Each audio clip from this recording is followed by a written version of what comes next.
My name is Stephen Balto, and I am the first negative. And the reason why this three strikes law came about was because there was a man who was a repeat offender, and he raped and killed a 12-year-old girl.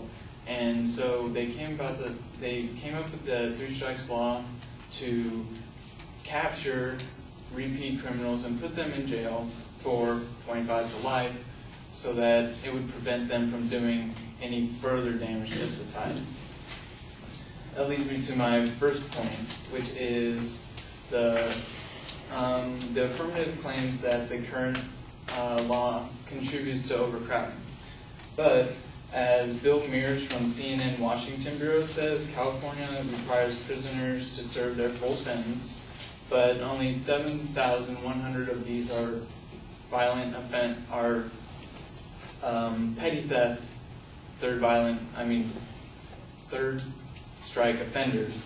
And the total number of adults in prison as of 2010 was 163,000 adults. And if you consider that, out of 163,000 adults, 71,000 are there because of their third strike. Like, that's a pretty small number. So it's not really contributing to it.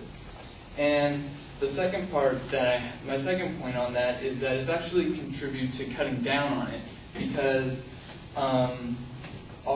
since Attorney Dan Lundgren's office reported that since the passage of the three strikes law, the violent crime rate in California has dropped 26.9%, with a 30.8% drop in six major crime categories. So what this is saying is that there's been a huge drop in crime, and this law is deterring criminals from creating criminal offenses, which is actually cutting down on the population in jail because there's less criminals committing crimes. Then second, that leads me to my second part, which the affirmative claims the law drives up the cost of state. Because of how little the three strikes, how many prisoners the three strikes law actually sends to prison, it's really not that much. It's only $43,000 per person, which is a lot of money, but then again, when you consider the total amount of people who are actually in prison, the amount is fairly small. And then on top of it, if you think, my second point is that the price to someone in jail with the three strikes law is worth in savings to society. So even though it's costing us dollars to put them away, think of all the positives to society that it's had putting them away. And Judge James Ardez says that researchers found that victimizations generate $105 billion annually in property and productivity loss and outlaws for medical expenses. This amount to an annual crime tax of roughly $425 per person, man, woman, and child, in the United States. When the values of pain, long-term emotional trauma, disability, and risk of death are put in dollar terms, the costs rise to $450 billion annually, or $1,800 per person. So what that's saying is, although it's costing us dollars, it's costing us more. We're saving more as a society in emotional dollars. And that leads me to my next point, which the affirmative claim that the three strikes law is unjust and cruel and unusual punishment. And first of all, it was ruled in 1996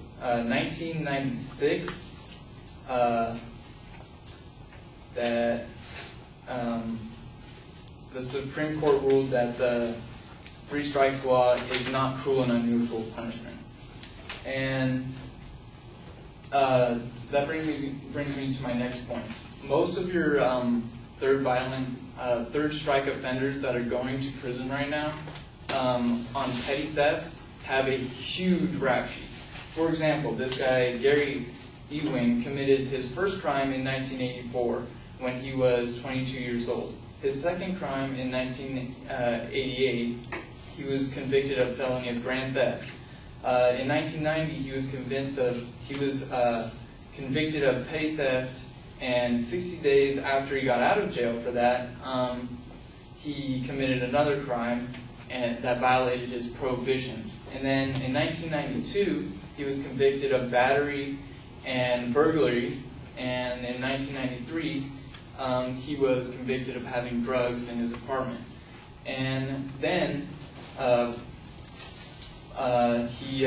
months after he got out of jail from that, he stole golf clubs. And that's the crime that put him in jail.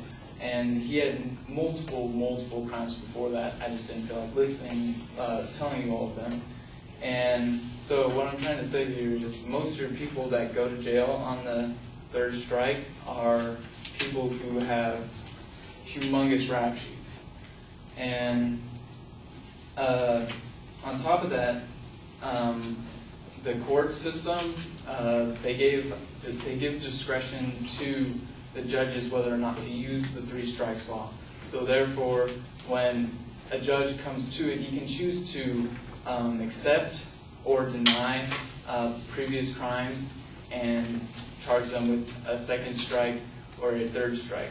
So to change the law and to make the third strike only on a violent strike is kind of not worth it, because the judges are allowed to use discretion with the law as it is, so there would be no point in changing it.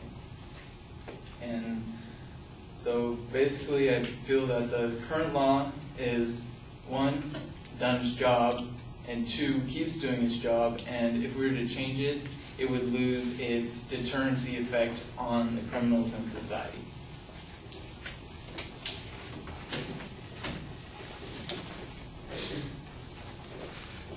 No, they get to speak. Oh, sorry. That's all right.